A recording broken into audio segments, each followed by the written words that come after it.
Argentina, Sí, en el texto que mandaron sobre Lacan dice que Lacan afirmó que el sujeto es un efecto de la combinatoria significante plasmado en la matema S1 y S2, y entre paréntesis dice significante del amo y significante del saber.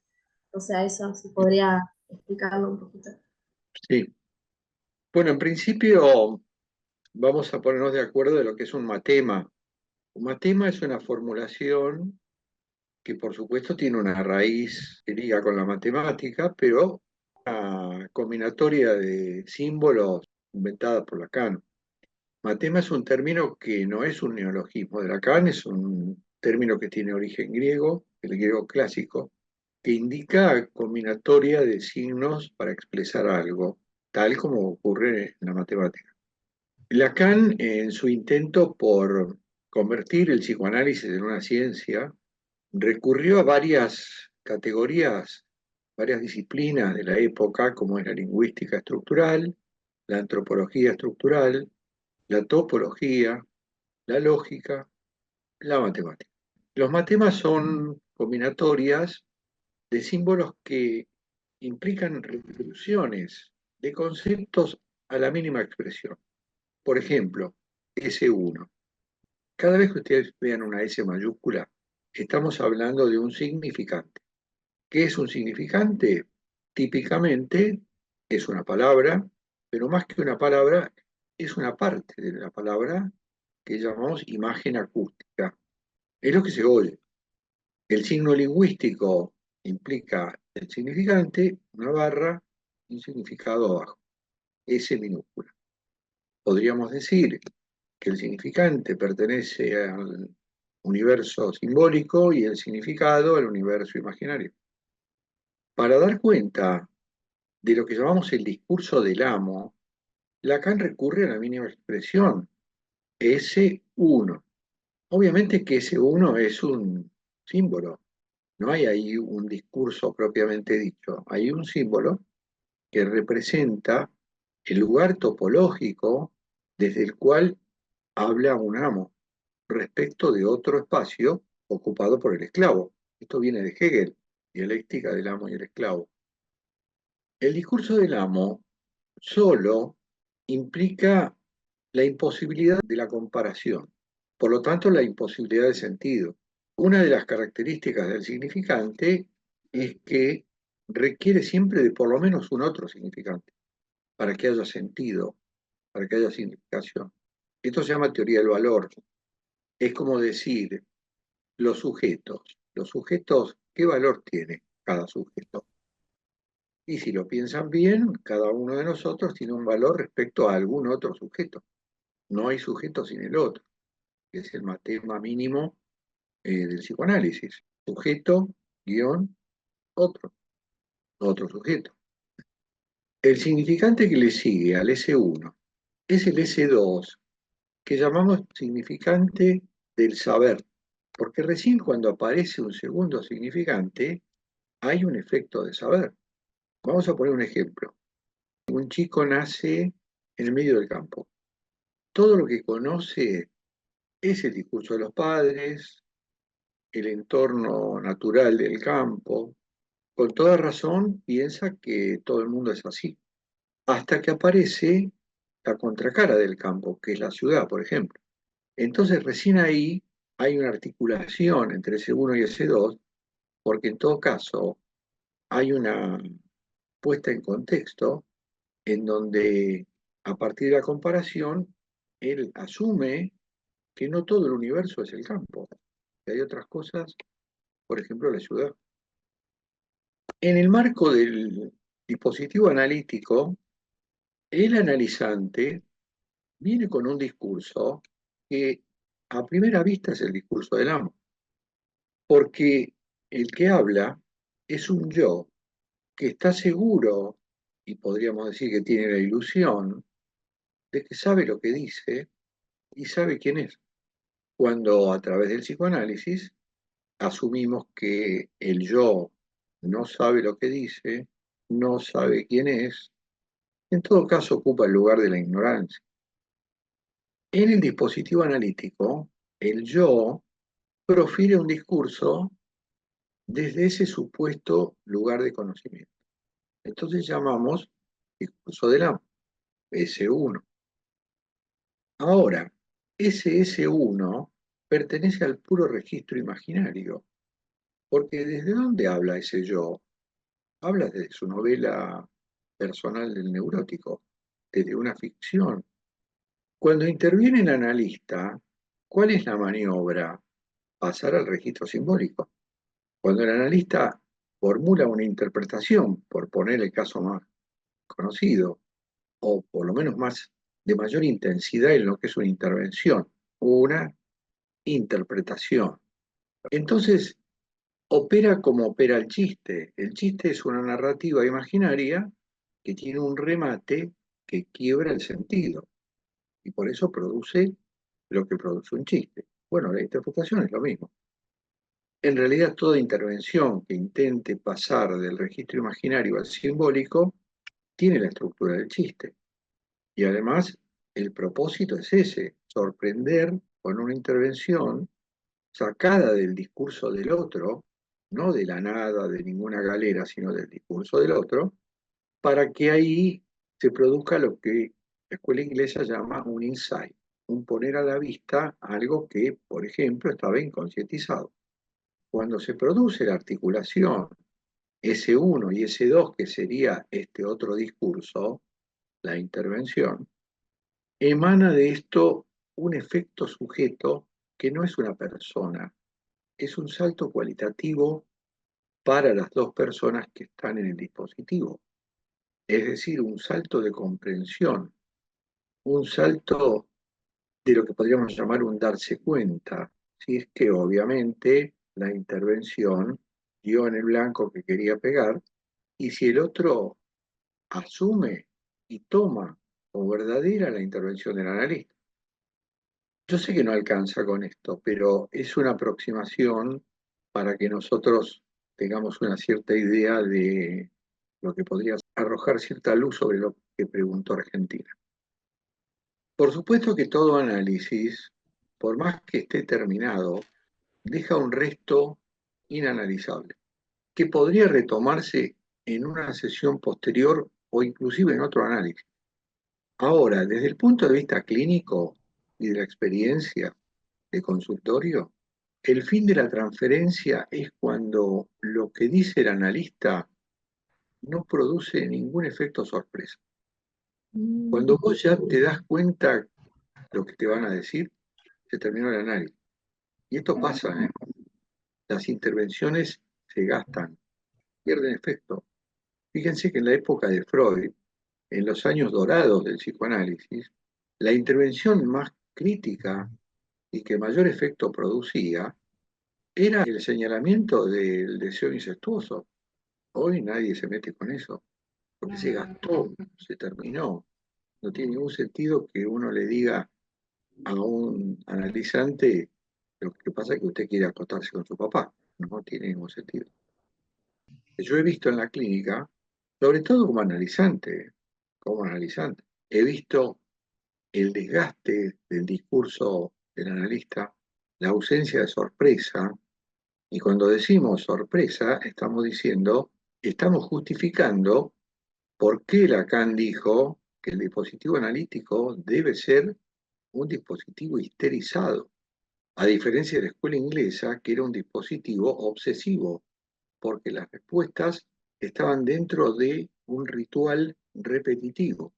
En cambio, en la escuela francesa aparece la noción del dispositivo histerizado justamente por el efecto sorpresa que tiene que existir y que es patrimonio de la histeria. ¿Cuál es la sorpresa de la histeria? La histeria seduce y después se corre del lugar. Hace la Verónica del torero. Ole, primero lo estimula con la capa y después se corre. Se corre no en sentido español, ¿eh? Se corre a un costado. Entonces, el analista, como dice Lacan, ocupa la posición de la histeria. Se ofrece para la demanda, aunque no es el caso de que seduzca, lo cual puede producirse, pero se ofrece para una demanda a la cual no va a contestar, a la cual no va a responder. Angélica, ¿Cuál es la diferencia entre metonimia y cadena significante, si se puede ejemplificar, por favor? Ok, la metonimia es otro recurso de la retórica. Cuando Lacan toma de la retórica el concepto de metonimia, nos está diciendo que en el discurso que nosotros proferimos en el eje del tiempo, se produce un efecto cadena en donde cada significante prepara para el significante siguiente. Estamos en el eje diacrónico, o sea, deslizamiento se corresponde con el deslizamiento freudiano, en donde la libido se desplaza de un significante a otro o de una situación a otra. Entonces, el par de conceptos en juego que vienen los dos de la retórica son metonimia y metáfora. La metonimia es una palabra para otra y la metáfora es una palabra por otra. Por eso el efecto metafórico, el que tiene la intensidad de la posible modificación. Si el sujeto viene con una metáfora que es el síntoma, porque el síntoma es algo que está en lugar de otra cosa, la intervención analítica es también del orden metafórico. Sucede que entre metáfora y metáfora está la línea de la metonimia, un significante para otro, o sea, desplazamiento. La metáfora sería condensación en la teoría freudiana. Pero claro, Lacan viene con la doctrina del significante en donde todo entra en el universo simbólico, en donde tenemos estas dos categorías. Cuando Lacan dice hablamos en pentagrama, ese pentagrama tiene líneas horizontales que son metonímicas, pero cada vez que hay un fallido, una caída del discurso, un silencio, un olvido, estamos en la metáfora. Susana, ¿La histeria solo es usada en el sexo femenino y no en el masculino, o también en el masculino? La histeria. no, la histeria es de la mujer y del hombre. Ah, bien, porque estaba confundida. Yo tenía entendido que solo era la mujer. No, no, Perdón, la lo que pasa es ignorancia. que en los orígenes del psicoanálisis y en la historia de la medicina, la histeria no en vano tiene un nombre que en griego significa útero. O sea, la medicina antigua de la antigua Grecia consideraba la histeria patrimonio de la mujer porque mayoritariamente eran las mujeres las que expresaban de un modo tan exótico algo que les estaba pasando que no era para nada orgánico. Ustedes saben que en la antigua Grecia los médicos, estamos hablando de la época de los orígenes de la medicina, en donde hoy parecería ridículo considerar los conceptos que había en la medicina antigua, por ejemplo, la medicina de los humores. Pero en esa época se consideraba que el útero era un órgano migratorio, circulaba por el cuerpo femenino hasta localizarse en sitios orgánicos del cuerpo, produciendo síntomas. Dolor de cabeza, parálisis de un brazo, problemas en el caminar, hemiplegias, cegueras. La medicina de entonces era bastante pintoresca vista a la distancia, ¿no? Porque, ¿qué hacían los médicos de la época? Se manejaban con saumerios.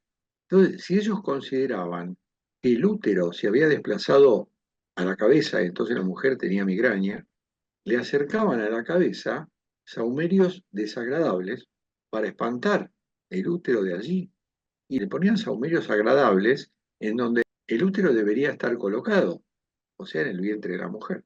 Fíjense hasta dónde llegaba la experimentación en la antigüedad. Se sigue sosteniendo el término histeria, que quiere decir útero, pero Freud demostró que no hay patrimonio de la mujer. Lo que sí hay es una predominancia de la histeria femenina por sobre la masculina, pero esto no significa que sea exclusiva de la mujer. Hay hombres histéricos. Lacan era histérico, no en el sentido sexual, sino en el sentido intelectual. Lacan nunca estaba satisfecho, justamente el signo de la histeria es la insatisfacción, nunca estaba satisfecho con sus conceptos y por eso todo el tiempo estaba revisando cosas. Y todo el tiempo, pese a que se decía freudiano, ustedes saben que él les decía a sus discípulos, ustedes pueden ser lacanianos, pero yo soy freudiano. Sin embargo, puso a Freud patas para arriba con la teoría del significante. Contradijo a Freud en muchísimas cosas, pero lo seguía teniendo como referente. Entonces, esta insatisfacción de Lacan con sus propios conceptos y los conceptos de Freud hace que muchos digan Lacan era un histérico, por esa insatisfacción respecto de lo conceptual. Ahí hay un emergente de la clase pasada, dice, el mandato de la maternidad, ¿existe el instinto materno? Yo ya les he dicho que no tenemos instintos nosotros. Tenemos restos que no tienen ese nombre. El nombre es reflejos automáticos. Pero instintos no tenemos. Tenemos pulsiones y otras categorías, porque el instinto es un mecanismo automático de las especies animales. Los animales tienen instintos que los llevan a acciones que no son aprendidas necesariamente por la manada, aunque algunas sí, sino que vienen transmitidas filogenéticamente. Nosotros eso no lo tenemos, o por lo menos no lo tenemos como prioritario. Tenemos estos restos que podemos llamarles, como les dije, pero lo nuestro son las pulsiones, el deseo, el amor, categorías de esa índole, que derivan del hecho de que hablamos.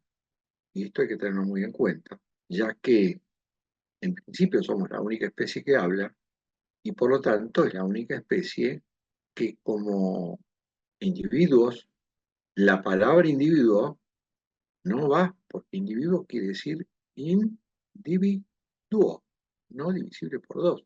¿Y qué dice el psicoanálisis?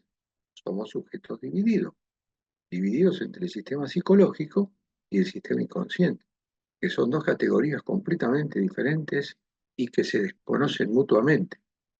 Lo que pretende el análisis es dialectizar esta diferencia, pero siempre habrá sujeto dividido.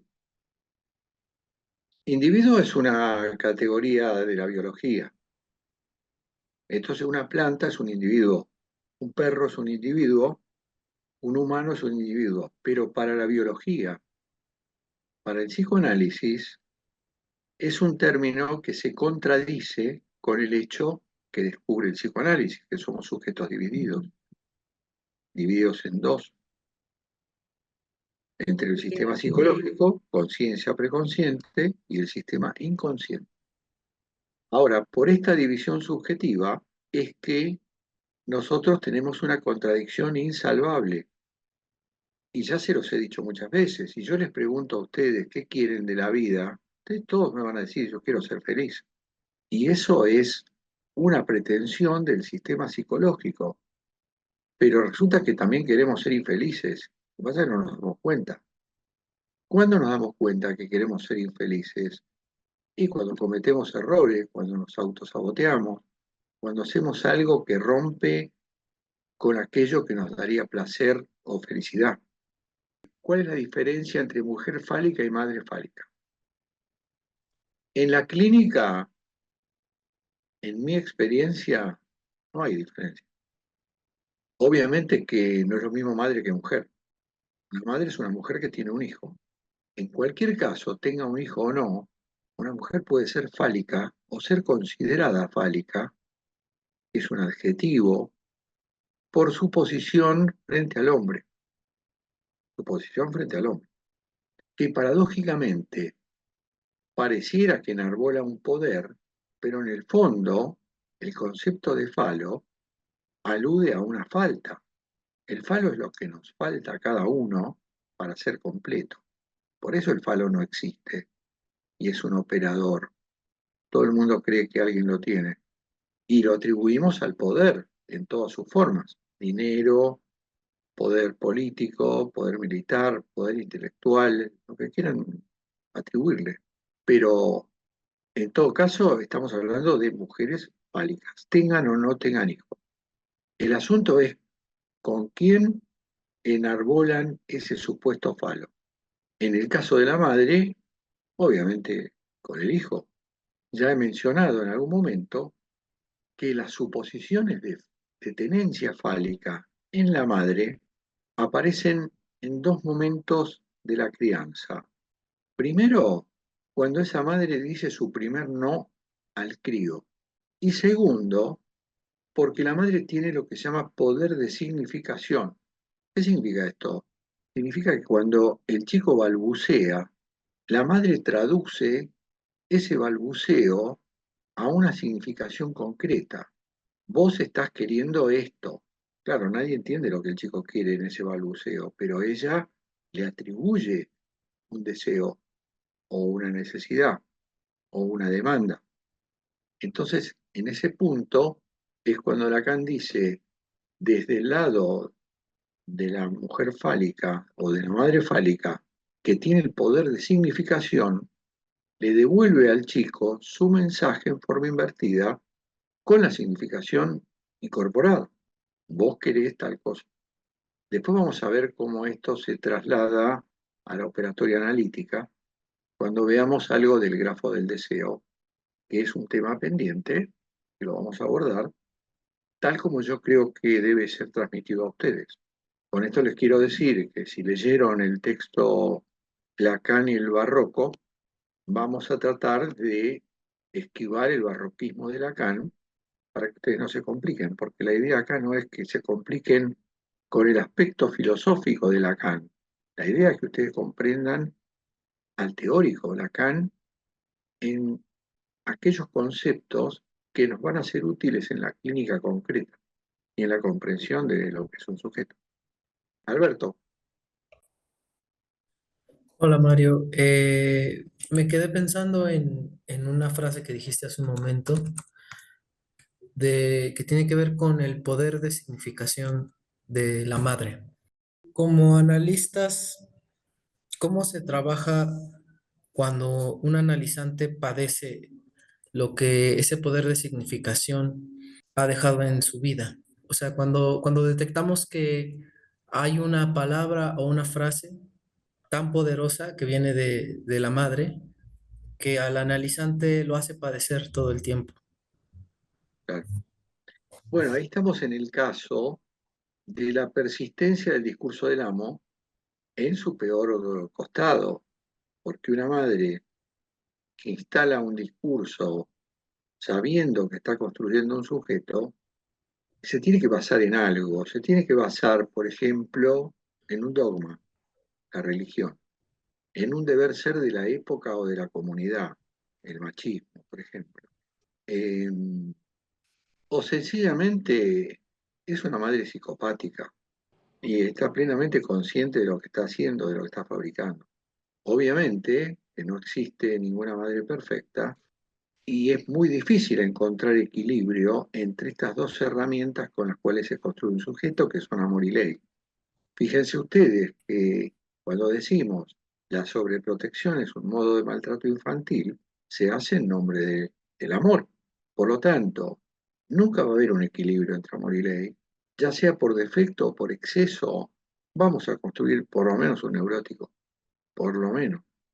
Respecto a lo que comentaba del poder de significación, sentí que me quedé como a la mitad porque mi pregunta iba enfocada en cómo se trata eso desde el análisis. Claro, ahí lo que tiene eficacia en el campo psicoanalítico es lo que llamamos la reescritura. Ustedes saben que los hechos de nuestra historia ya no existen más. Los hechos pasaron. Lo que queda es la narrativa de los hechos. Y la eficacia del análisis está en que yo puedo reescribir esa narrativa por tramo. Entonces, cuando decimos pasar al registro simbólico o resignificar, estamos diciendo que estamos en la posibilidad de cuestionar el discurso del amo con otras herramientas.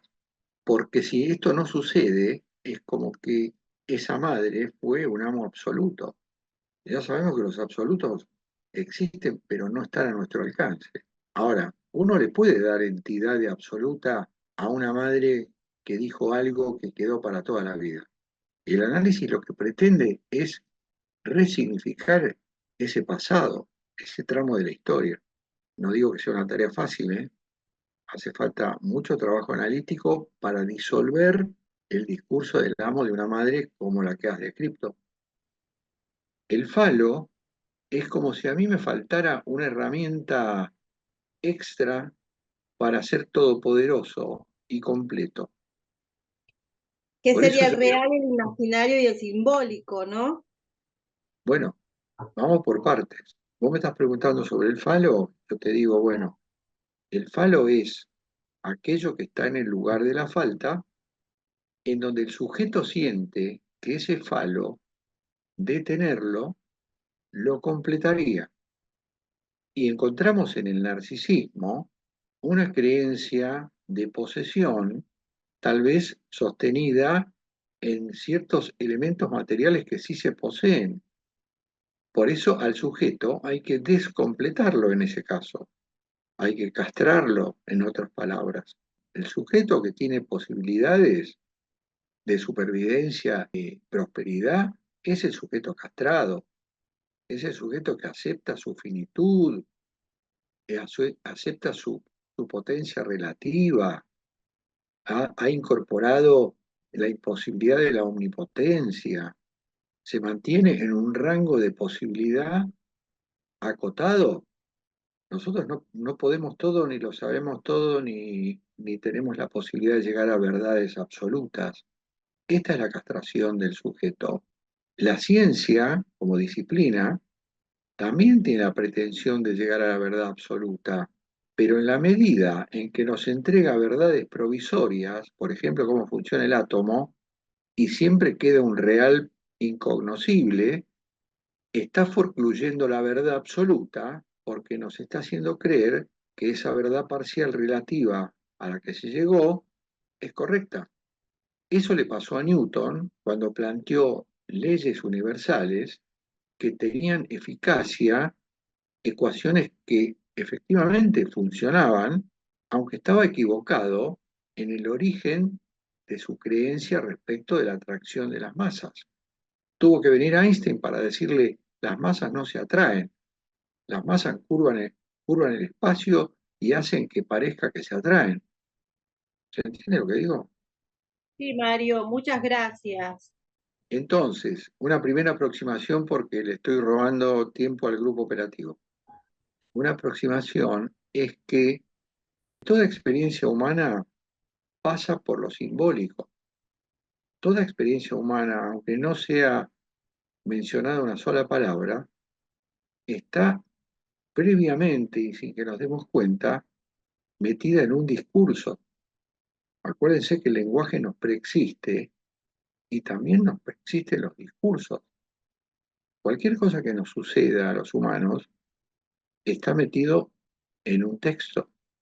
Por eso Freud, cuando encontró los síntomas de las histéricas del fin del siglo XIX, tuvo la valentía de decir, estas mujeres no tienen una afección física verdadera, real, sino que tienen síntomas emanados de palabras.